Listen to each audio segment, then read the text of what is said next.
And I'm glad to see that many of you, it looks like all of you, returned, and so apparently you like a little more punishment even, so we'll try to give out a few more things in this session, trying to take what we took about the principles of Daniel and try to make them more directly applicable to our lives today. There's two things I'd like to pass out first, and Pastor, would you help me with this? First of these is the schedule for the Lutherans for Life conference, and the second is just some notes here. This is not an outline of what I'm going to be saying, but some terms that are used on the media today concerning the Black Lives Matter group and the demonstrations and things that I think might be very helpful to you as we try to understand what this is all about. We've already seen the concept that God has established two kingdoms, church and state, that he has given certain responsibilities to each. Consistent with God's provision for church and state, I think we would recognize that God did not want an established church in the United States, even in Israel. In fact, Israel is possibly the first society in all history to practice separation of church and state in the proper sense of the word. You remember Israel's kings, the civil authority, always came out of one tribe, the tribe of Judah. The religious authority, the priests, always came out of the tribe of Levi, separate offices, separate functions. But both derived their authority from God, and both were subject to the law of God. So believers, though, are under the authority of civil government, just as we're under the authority of the church. And civil government can command us, except when they command contrary to the Word of God. But it is one thing for civil government to command an individual, including an individual Christian. It's something else when government commands the church, because the church is a separate institution, not inferior to the state. And the state does not have the authority to command the church. They can say things, and the church might listen to their advice, and the church might decide that in time of crisis it might be appropriate to close, but not simply because the church and the state said they had to. Likewise, the church cannot command the state. We can advise the state. We can tell the state what God's word has to say about issues like when human life begins, but we can't command the state, and the state can't command the church. They are separate institutions. Now, we've seen, though, in the past several months where many states have come in to regulate the church. South Dakota seems to be a notable exception to this, and I think North Dakota's pretty much done the same and left the churches pretty much alone, and you would know better than I would on that. But when we see kind of open policies here, and again, this is should be a matter of states' rights to some extent. We are a government in which most powers are reserved to the states, but also the needs of New York City and the needs of western North Dakota would probably be quite different. But we see how even states have followed very different policies. For example, North Dakota and South Dakota have left churches pretty much to do what they saw fit. Montana, on the other hand, which really has probably more open space than the Dakotas do, but Montana had a prohibition on church gatherings. But the interesting thing in Montana, though, is they had no regulation about gatherings in homes. And if you wanted to jam 100 people into your home and hold a church service, under the Montana rule, that would be entirely permissible. There were some states that exempted what they called essential services. Texas and Pennsylvania said that church worship was an essential service, but California and New Jersey and Maryland said it was not. The governor of, I believe it was Maryland, was interviewed in the news about his decision to leave liquor stores open, and he said, well, we just knew that a lot of people are dependent on liquor, and it would cause a lot of psychological problems if people were deprived of the opportunity to buy alcohol. And I believe it was Sean Hannity, well, Don't you think maybe there are some people that are dependent on worship and it might be harmful for them not to be able to worship? Well, we talked to a couple church leaders and they said it was fine. Well, I'd like to know which ones. But anyway, the regulations have been quite different in one community after another, and sometimes, in a few instances, they've really come down hard on the church. Give you a couple examples of that. One of these was in Holy Week in Greenville, Mississippi. There was a Black Baptist church, two Black Baptist churches actually. One of them sounded like a pretty conservative church. It was called King James Bible Baptist Church. But anyway, they and another church, when they held Wednesday evening services on Ash Wednesday, the deputy sheriff, or I guess it was the city police, went around to the cars. This was services in the church parking lot. Went around to the cars and gave them $500 citations for violating the law against meetings. Now, as I say, they were in the cars. They were social distancing, or I call it anti-social distancing, but they were distancing anyway. The only way they had any exposure at all is when they had to roll down the window to accept the citation. Well, the governor of Mississippi said to the mayor that you're going to cause a revolution among Mississippians if you tell them they can't worship. And anyway, the mayor finally backed down, but the pastor of the church, I liked his response. He just said, well, you better print up some more tickets because we're going to be meeting again on Good Friday and on Easter Sunday. But anyway, the authorities finally backed down and those citations were all dropped. Chicago, though, it's been a little different, and Mayor Lightfoot in Chicago has really gone after a couple of churches there in particular, the Romanian Pentecostal Church.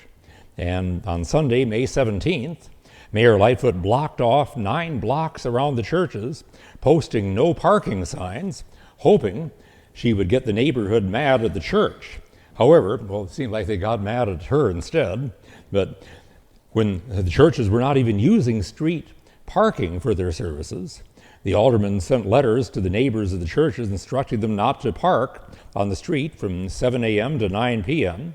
The letter stated the reason for the no parking sign was due to the Romanian churches holding limited services.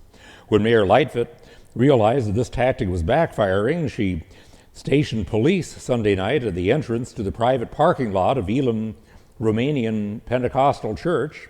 Refusing to allow anyone to park, the police trespassed on private property and interfered with private contractual rights, not to mention violating the Constitution. This tactic also did not work, and the church held its limited service. Louisville, Kentucky, the mayor had issued an order that the church in particular, one church in particular there, was not allowed to have a service, even a service in the parking lot. And this church went to the Federal Circuit Court of Appeals. Here's what a federal judge wrote. And this is on, I believe it was the Saturday before Easter. Judge Justin Walker issued this order. He said, on Holy Thursday, an American mayor criminalized the communal celebration of Easter. That sentence is one that this court never expected to see outside the pages of a dystopian novel, or perhaps the pages of The Onion. That's a satire publication. But 2 days ago, citing the need for social distancing during the current pandemic, Louisville's mayor, Greg Fisher, ordered Christians not to attend Sunday services, even if they remained in their cars to worship, and even though it's Easter. The mayor's decision is stunning, and it is beyond all reason unconstitutional. And this circuit court judge has ruled in their favor, and we've had quite a few decisions in our favor and a few that have gone the other way as well. And I take a lot of time reading some of these various orders, but then we've had a few other instances too where instead of going to court, churches have simply decided that they're going to interpose, that is, stand between their people and the abuses of the government. And one of these took place in Minnesota. And there in Minnesota in May, on May 20th, the presidents of the northern and southern districts of the Lutheran Church Missouri Synod, the president of the Minnesota district of the Wisconsin Evangelical Lutheran Synod, the president of the Evangelical Lutheran Synod, that's a very small Norwegian synod that's also very conservative, and the Roman Catholic Archbishop of the Archdiocese of St. Paul and Minneapolis wrote to the governor of Minnesota. They said they had tried to work with the governor to establish a plan that would protect public health while accommodating worship, but we were thus surprised and disappointed when the governor rebuffed our efforts at coordination and refused to move toward the reopening of churches. That decision is a violation of our fundamental religious freedom and indicates that the churches are seen as less than an essential part of society. And so they announced that effective May 26th, they would start holding services regardless of whether the governor allowed it or not. Well, on Saturday, May 23rd, Governor Walz backed off from his previous order. In fact, he kind of hinted in the order that he'd been thinking about doing this all along, but he said that they could meet provided they met at 25% maximum occupancy. And anyway, most recently, of course, we've seen John MacArthur in California taking this stand, and he had a federal judge rule in his favor. It was overruled by a circuit judge, and where that is going to go, we're not really sure, but MacArthur and his pastors and elders at Grace Community Church issued a very well-written 4-page letter to Governor Newsom in which they spoke of governmental overreach and talked about his church's duty to remain open and talked about how they needed to serve the needs of people during that crisis. And so he said, in response to the recent state order requiring the churches of California to limit or suspend all meetings indefinitely, we, the pastors and elders of Grace Community Church, respectfully inform our civil leaders that they have exceeded their legitimate jurisdiction, and faithfulness to Christ prohibits us from observing the restrictions they want to impose on our corporate worship services. You know, there was interesting matter here. This wasn't last week. This was 1849. July 3rd, 1849, there was a national cholera epidemic. And President Zachary Taylor didn't order the churches to be closed. Rather, he proclaimed a national day of fasting, humiliation, and prayer in which he said, "It is recommended to persons of all denominations to abstain as far as practical from secular occupations and to assemble in their respective places of public worship, to acknowledge the infinite goodness which has watched over our existence as a nation and so long crowned us with manifold blessings, and to implore the Almighty in His own good time to stay the destroying hand which is now lifted upon us." In every past epidemic, and there have been plenty, some regional, some national, but in every past epidemic, government officials have wanted the churches to be open because they had a novel concept. They believe God actually does exist, and that He does answer prayer, and that He does heal. By the way, I might say one thing else about the Minnesota situation there. You might wonder, well, where was the AFLC? Well, President Cornyn, I can tell you, was strongly in support of what the churches were doing there. But with our system of church government, our coordinating committee would not have the authority to do that on behalf of our churches. In our system with the AFLC, where we stress strongly the autonomy of the local congregation, each local AFLC church would have to do that on their own. But it was by no means any lack of courage on the part of President Cornyn. I will tell you also that President Cornyn will be speaking at the conference tomorrow. So one more reason to encourage you to attend. Well, we can talk about a lot of these things, but one of the biggest questions and a point that John MacArthur raised was, why is it that churches may not worship, but you not only permit, but you actually encourage people to go out and riot on the streets? Out there in that rioting, people are not practicing social distancing. Most of them are not wearing masks. You don't do anything about them. So why do you come after the church? Do we have less rights? Actually, I would say we have more. The First Amendment to the Constitution does not guarantee free exercise of rioting. It guarantees free exercise of religion. The church is actually in a preferred position. But in modern thought today, the church is not in a preferred position. Rather, Christianity is regarded as an oppressor and therefore to be suppressed. And so what I'd like to talk about a little bit right now concerns this movement that we're hearing, what we call the woke movement, critical thinking, and all these things you're hearing about oppressors and so on. And a lot of that probably doesn't make a lot of sense to us. But I'm going to try to help us to understand what it is they are saying so that we'll know how to deal with it. First of all, we hear that term woke. And within really only the last couple of months, I've started to hear that term being used more and more on national news media. In a sense, it is like awakening as we see it in the scriptures, where we're told, for example, awake, awake, stand up, O Jerusalem. But in many ways, the woke movement is a religious movement. It is a stirring, a physical stirring, a moral stirring, a spiritual stirring.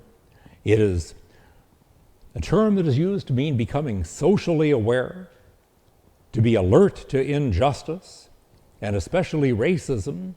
That's the way they would put it. But as we're going to see, when they talk about social justice, they mean something very different from what you and I would normally think of when we talk about justice. When we talk about justice, that means making sure that when you go to court, the court gives a decision that is fair to all concerned, that when a person is charged with a crime, that the person has a fair trial that correctly determines his guilt or his innocence, and if guilty, determines what an appropriate punishment would be. But as the term social justice is being used today, and if you don't know the meaning, who could be against social justice? But the term is used today to mean shifting of wealth and power from, quote, oppressors to, quote, oppressed. Now, if you don't understand then why it is that some people could be saying that all lives matter is racist, but Black Lives Matter is not racist, if you don't understand why some people are outraged about a white police officer killing a black suspect, but utterly unconcerned about rioters killing black policemen, looting black businessmen, and even shooting black children, if you don't understand why some can demand that you listen to them, but don't feel they have to listen to you, then in order to understand what that's all about, we need to get what woke theology is. First of all, it has its roots in Marxism. And I'm not going to tell you, certainly not going to tell you, that the average person who is out there demonstrating for Black Lives Matter is a Marxist or even has any idea what Marxism is. But the founders of that movement were avowed Marxists. They called themselves trained Marxists. Marxism, of course, that is communism, is based squarely on Darwinian evolution, that there is a struggle for survival between economic classes, and all of history is interpreted according to that class struggle between the upper classes, the lower classes. By the upper classes, they mean anybody who has any kind of money versus the lower classes. But Marxism has kind of morphed in some Western thought into what's called cultural Marxism. There's another term you'll hear being used and need to understand its meaning. Cultural Marxism comes from a school in Frankfurt, Germany, where they said that we are Marxists, we are communists, but the conflict is not just between the rich and the poor, it's between cultures and ideologies as well. And the Frankfurt School moved to Geneva, Switzerland in the 1930s, and then to American universities.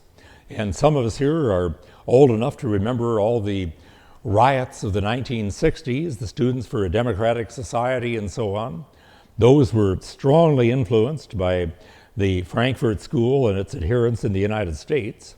And of course, the student radicals out of the 60s, well, they got older, as people who lived in the 60s do if they still live today.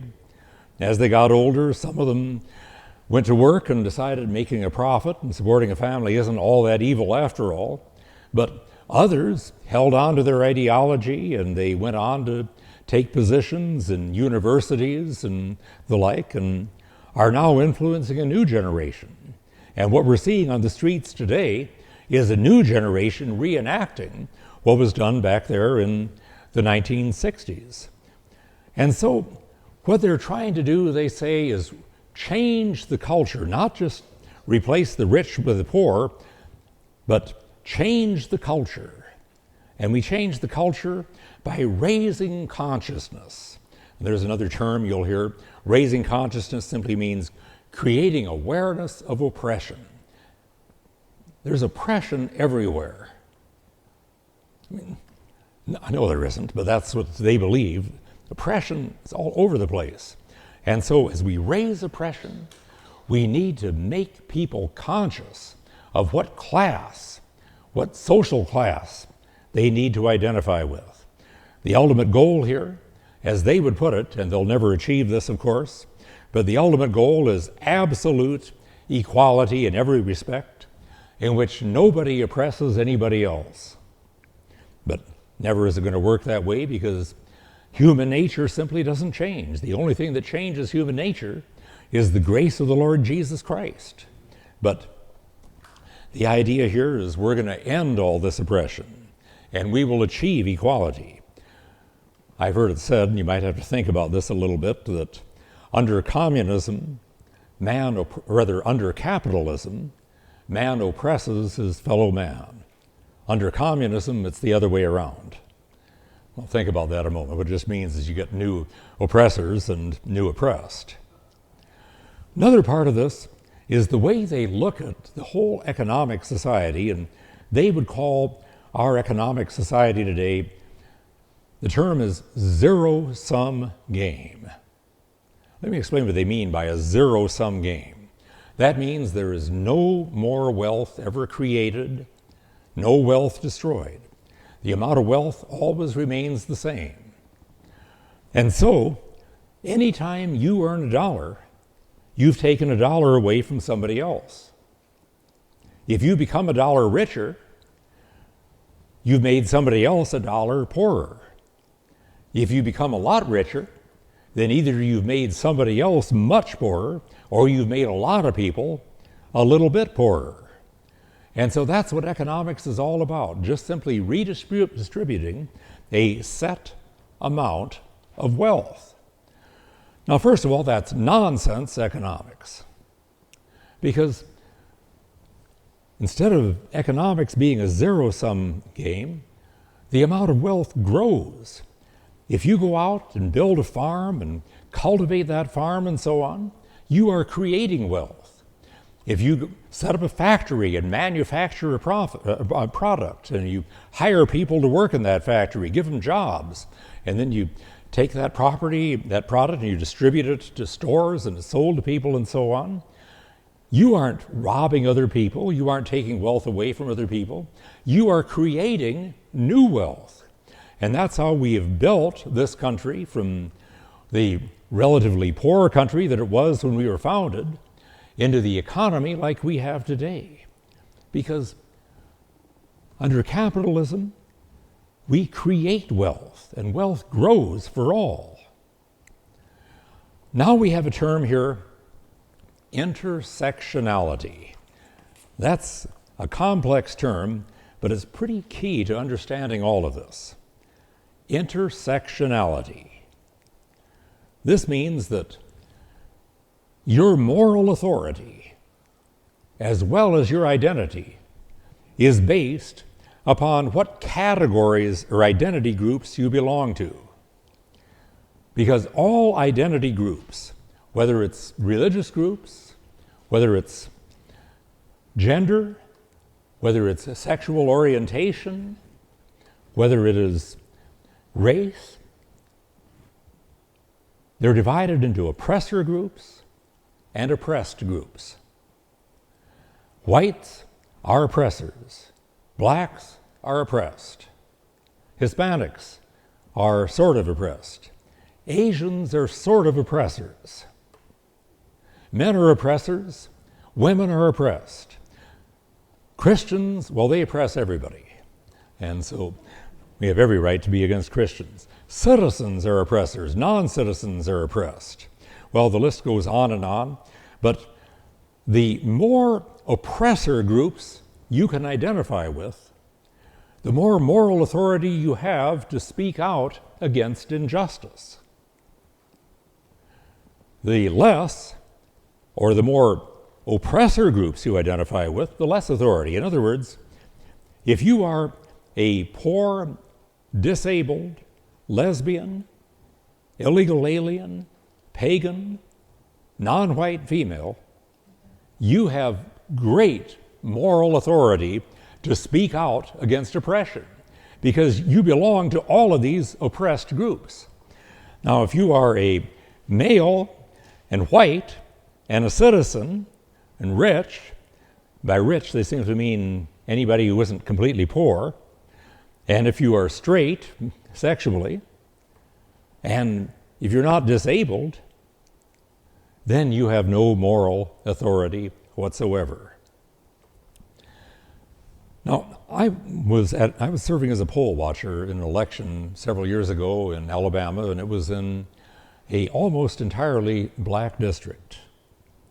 And while I was there, a pretty good-looking black man in his 30s walked in to vote, and he started talking rather loudly to the people around him, which, as a voter, he had a right to do. As a poll watcher, I'm not allowed to talk, but the voters can talk to each other, of course.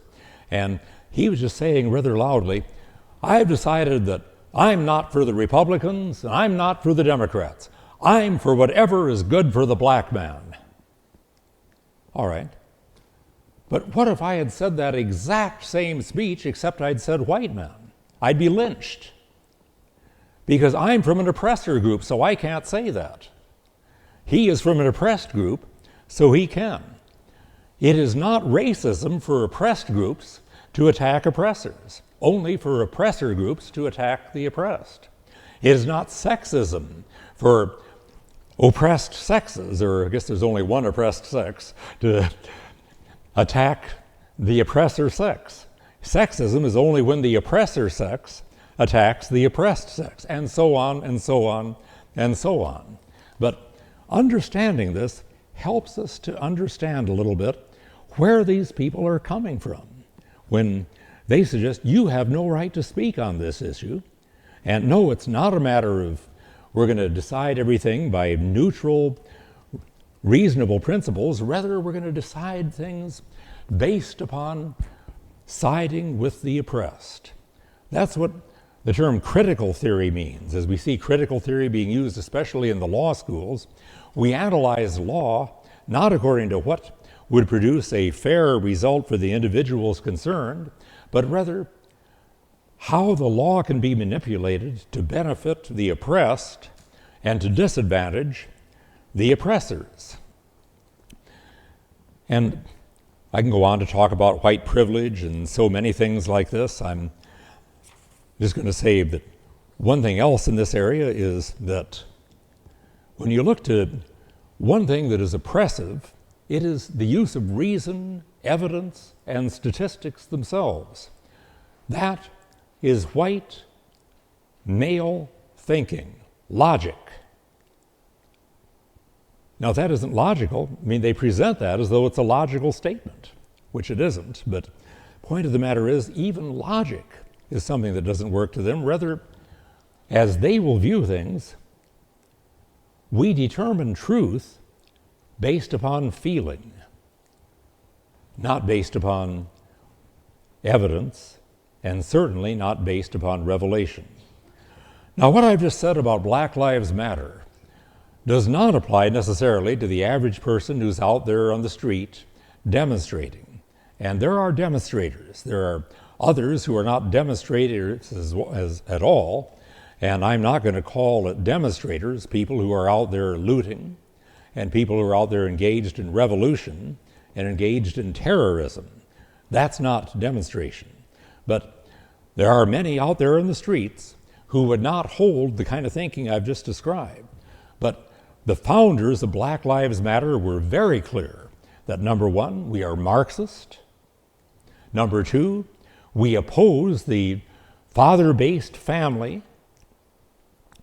even though the fact of the matter is, the main problem in black homes today is the lack of a father.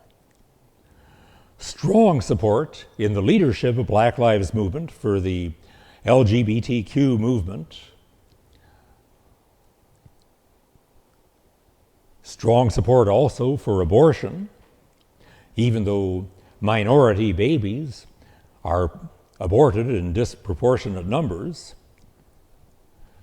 Statements made by the leaders of Black Lives Matter that are clearly anti-Jewish. But what they seem to be saying is really only some Black Lives matter. Black unborn lives don't seem to matter. Black police lives don't seem to matter. Black victims don't matter. Black businesses owners don't matter. Those whose deaths don't support their narrative don't matter. Then we have another group called Antifa. It stands for anti-fascist. I would venture a guess that 90+% of those in Antifa couldn't even give you a definition of what fascism is. Supposedly they oppose fascism, but they are actually using the closest thing to fascist tactics of anything that I have seen in America in my lifetime. The violent intimidation of supposed fascists, by which they actually mean anybody who disagrees with them. Somebody once said, and I've heard this attributed to Ronald Reagan, I've heard this attributed to George Orwell, I've seen Orwell and Reagan say some similar things, but not the exact words. If fascism ever comes to America, it will come disguised as anti-fascism. And as I say, I consider Antifa to be the closest thing to a fascist organization we have in America today, and I would say the leadership of Antifa is far more sinister than that of Black Lives Matter, although Black Lives Matter is far better funded right now and seems to be able to accomplish a lot more. Well, how do we respond to this movement? First of all, we need to continue to emphasize that we know truth based upon reason and based upon revelation. Experience is helpful, but experience is not the final word. I think we need to emphasize also that not all cultures are equal, even though they insist all cultures are equal and therefore no culture has the right to suppress another. Well, my question to them would be, okay, if no culture has the right to suppress another, what makes you think that? What if my culture is based on oppression? What if my culture is based on spreading others? Why am I doing anything wrong by suppressing? In fact, I would just go so far as to say with their Darwinist mentality, if you really believe in Darwin, why bother protect the environment? If you really believe Darwin and survival of the fittest, natural selection, then why bother saving endangered species? If whales become extinct and people survive, all that means in Darwinian terms is the more fit species has survived and the less fit species has become extinct. By Darwin's theory, that's exactly what's supposed to happen. On the other hand, if you're a biblical creationist and you believe God created the earth and he gave man dominion over the earth, but he also gave man a stewardship mandate to take care of his creation, then you've got a basis for sound ecology. Then you've got a basis for sound conservation practices, a sound basis for saving endangered species. But the point I'm simply making is the idea that we do everything based upon feeling rather than upon reason or upon revelation simply does not make sense. People can't live that way. You ask a person in Black Lives Matter, well, when you drove downtown today to get to this riot, did you look both ways before stopping at a street corner? Why?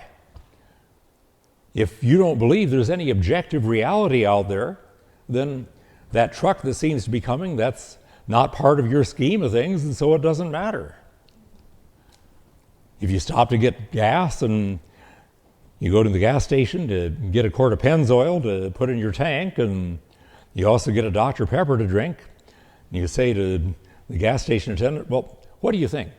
You think maybe I should drink the Pennzoil and put the Dr. Pepper in the tank? Well, if he's maybe a psychology major at one of the universities, he might say, well, how do you feel about it? Some things, it doesn't matter how you feel about it. Things are just plain bad. Drinking Pennzoil is bad for you. Drinking Dr. Pepper isn't all that much better for you either, probably, but it tastes better at least. Point of the matter is, you can't live by that philosophy and stay alive for a week. Try going out and collecting mushrooms based on the idea of, how do I feel about it? And see what happens the next time you put mushrooms on your steak. You'll die. We live by objective truth. Why try to build a philosophy around subjectivism? Nevertheless, when you talk to people like that, you need to recognize, though, that just quoting statistics is probably not going to be convincing to somebody whose mind is made up based on other things. One of the things I think I probably used this back when I was teaching apologetics, or maybe I haven't thought of it this time or not, but let's say that your husband comes home and says to you, I've decided we need to get a sports car because sports cars are easier to maintain. Well, you can give your husband all the statistics in the world to demonstrate that no sports cars really aren't easier to maintain, and it's probably not going to convince him, because that's probably not the reason he wants a sports car. He wants a sports car because he thinks it looks cool. And like I say, if you would try to quote statistics to a Black Lives Matter person about race and crime and poverty, when they complain about police injustice toward blacks, we try to quote statistics that actually far more blacks are killed by fellow blacks on the street, and there are also about as many white people that are killed by black policemen as the other way around, and so on. If you quote all these statistics, if they listen at least, they probably aren't going to be persuasive, because that is not the way they arrive at with truth. What you need to do first, you need to earn the right to talk by listening, and listening with humility. Certainly it's appropriate to examine our own attitudes, and certainly all of us have some racial pride within us that we need to deal with. But one of the things that's going to help most, build long-term relations with people who are not like yourself. In those long-term relations, you earn the right to talk. You earn the right to be listened to. And the best of all of these relationships, of course, is our relationship in Jesus Christ. I suggest to you that the best way to lead a woke person to Christ is probably by your testimony. Now, you know from apologetics class, Pastor, that that's not normally what I have said in apologetics, and not normally the way I think apologetics should work. I've suggested that there are very strong arguments for the existence of God, the traditional arguments of Aristotle and others. Many of those are very good arguments. There are very good arguments for the truth of the resurrection, the 500 witnesses that saw it all at once, the testimony of the apostles, the testimony of the witnesses, the appearances of Christ. Though that evidence is compelling. but it's probably not going to be persuasive to a person who bases truth on feeling. The best way to reach a person like that is to tell them what Christ has done for you, how Christ has changed your life. That's the kind of thing that matters to this person. That's what this person will listen to. And then, once you have won them for Christ, you can open their mind to new ways of thinking. But you have to approach them where they are. And so I'm going to just close. I'm going to take some time for questions then, but I'm going to close by saying, be awakened, but don't be woke. And I'm going to close with the passage of Paul in Ephesians 5:14. Wherefore he, that is Isaiah, saith, Awake thou that sleepest, and arise from the dead, and Christ shall give thee light. Well, with that, let's close, and I'll take some time for some questions and discussion.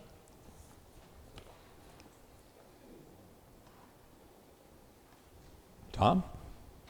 Or Pastor Olson, I'm sorry? Okay.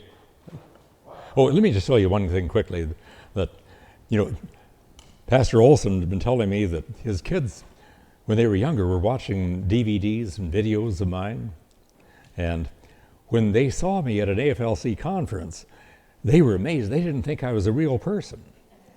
They thought I was a cartoon character. And I told my wife that. Well, my wife says she agrees, but she won't tell me which cartoon character she thinks I resemble, and I'm not sure I want to ask. But I might tell you also that even though we come from Alabama, I was born in South Dakota. I was stationed at Grand Forks Air Force Base, and Marlene was raised over near Valley City, and we still have some farm property, and Marlene's sister-in-law and I were over there looking at that farm property to see how much of it is still above water. Most of it, but anyway, so it's good to be back in North Dakota. Go ahead, Tom. Why is it that they see the church as an oppressor that needs to be suppressed? That's a very good question. Why do they? Well, they see the church as identified with power groups, and particularly they would probably look at some of the wealth that was identified with Catholicism. They see the way the Spanish in particular brought Christianity here, but with it much of Spanish culture through the conquistadors as well as the missionaries. But a lot of it is simply that they don't like the things Christianity stands for, because Christianity makes claims on your life that they don't want to recognize. I'll give you an example. There's a young lady who decided to get a master's degree in women's studies at a leading university. And she did so because she wanted to become a Christian apologist in defending Christianity, and she knew she was going to be exposed to a lot of things in these programs that were contrary to her beliefs, but she said, I need to learn these things if I'm going to deal with these people. Well, in one of her courses, the professor had just given a lecture about how Christianity was a bankrupt system, and on to say how logic itself is the product of a Western male mind and is simply a construct and is not to be trusted. And so this young lady afterward went up to ask the professor, well, if you don't believe in logic, how can you convince me that Christianity is false? And second, if you don't believe in logic, how can you convince me that your beliefs are true? And third, if you don't believe in logic, then why are you not a Christian?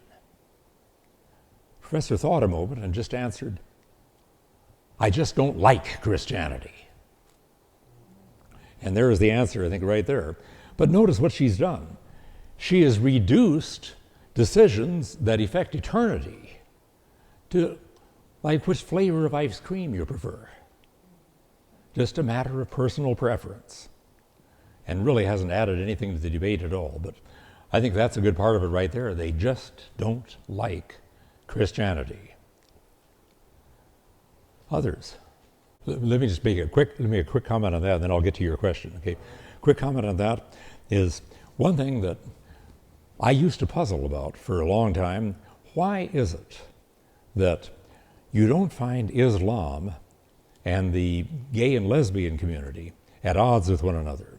Islam is far more oppressive toward gay and lesbian than Christianity is, although I'm told that in some Muslim countries under the surface, homosexuality and pornography are rampant. But officially, they are death on homosexuality, and I mean that literally. But nevertheless, you don't see the Muslim community and the gay and lesbian community at odds with each other here. And the answer really comes down to what we've just been talking about tonight.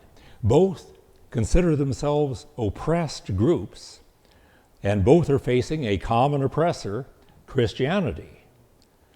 Once they no longer face that oppressor, you may see them turning on each other, and that won't be a pretty sight. But go ahead with your question then. No, you're asking a question and making a statement both, and it's a good point. But on the question of guns, if they start restricting guns and so on, do we obey the restrictions? Simply restrictions, I think that's going to be a hard question to answer. Confiscation, I think you have to say absolutely not. I remember hearing a speaker say one time, and this was up in Grand Forks, back when I was stationed in the Air Force up there in the 70s. I thought it was a pretty radical statement at the time, but as I thought about it more, it makes a good deal of sense. He said, when do you start shooting? When they come for your guns, because you definitely aren't going to be doing any shooting after that. And here is part of the point of it. You look to why we have a Second Amendment. And as you read through what Madison says in the Federalist Papers and also what Hamilton says, and those guys weren't wild-eyed revolutionaries, but they talk about the right to be armed and the basis for that right, not simply for target practice or even hunting, or even for protecting your home against an invader. But they see another basis for it, and that is protection of the state and local governments against federal tyranny. Now that sounds radical, but if you think I'm being radical when I say that, read the Federalist Papers, read Madison, and read Hamilton. I'm taking it directly from them. Joseph Story was considered the leading scholar of the U.S. Constitution, and his work, the commentaries on the Constitution in the 1830s, was probably the leading work on the Constitution from that century. He was a Harvard law professor and a Supreme Court justice, but Joseph Story said of the Second Amendment that it was the palladium of liberty. Palladium means an outer wall of protection. In other words, the right to be armed is what gives security to the rest of our rights. Somebody put it a little more succinctly than that. They said, if you gave me a choice between the right of freedom of speech or the right to bear arms, I'd choose the right to bear arms.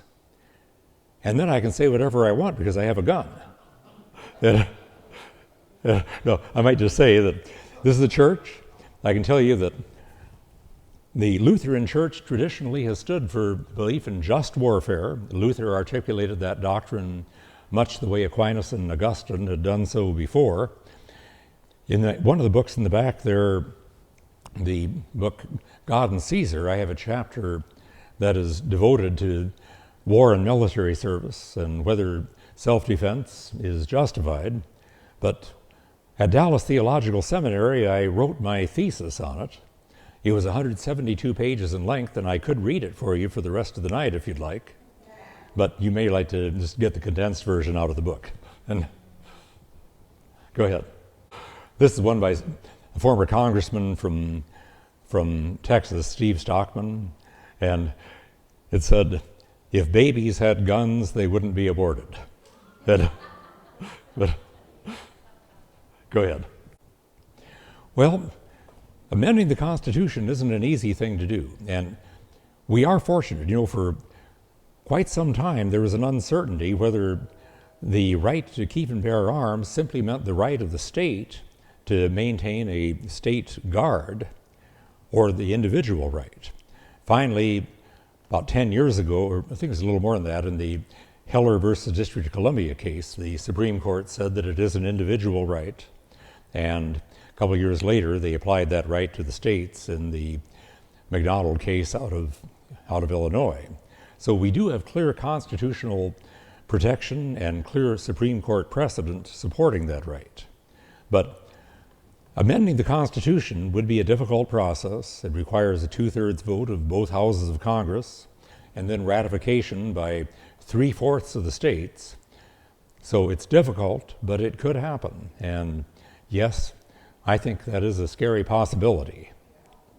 There's a question in the back, sir. Go ahead. That's an interesting statement. I'd like to see the documentation on that. I can tell you something similar, that there was a conference in the 1950s, I believe it was, between American military officers and Japanese military officers just to discuss issues of the war. And one American officer asked the Japanese the question why they had never attempted a land invasion of the United States. And they said, "We knew that about 1 out of every 2 households holds guns. We would not set foot in a quagmire like that." In other words, there is still protection for national security through the right to bear arms. Sir, go ahead. Well, one good point you've made especially here is that one of the differences between the 60s and this summer is that at this time, you've got state and local officials, you call them wimps, I'd say more than that. I'd say that they're, to a large extent, in sympathy with what the rioters are doing. And that's made a major difference. Very good point. I hadn't known that. That's interesting. I saw the pictures of the pastors on the back wall, and I see his is the last picture, I guess. Okay. I mean, if you want to hear about oppression and you want to hear about what people will do to other people, and have it come to review it. Well, one thing I would like to say. That is a most interesting point. I'm going to look that up more. Thank you. One thing I think is most important is the fact that we as Christians are chickens. We are not standing up, and we are not taking a position. And if you don't take a position, they'll knock you over. And we think, oh, well, things will all work out. No. We as Christians know exactly what God has given us to do. He also has told us what's going to happen. And if you read Mark 24, Mark 13, and Matthew 24, you'll find out what's going to happen. And so, we as Christians, we have this strength because we have another strength. Absolutely. And so, we need to stop being apologetic, and we need to stop being quiet. Okay, thank you. That's a good note to close on. I'll just add one thing finally. I've enjoyed being here. Thank you all for coming, and I might tell you that anytime there's a pastor with cowboy boots, I know that's a good church. And Well, it's almost time for Pastor Tom and Carson and Wes to go to bed. Yeah, comments tonight, questions,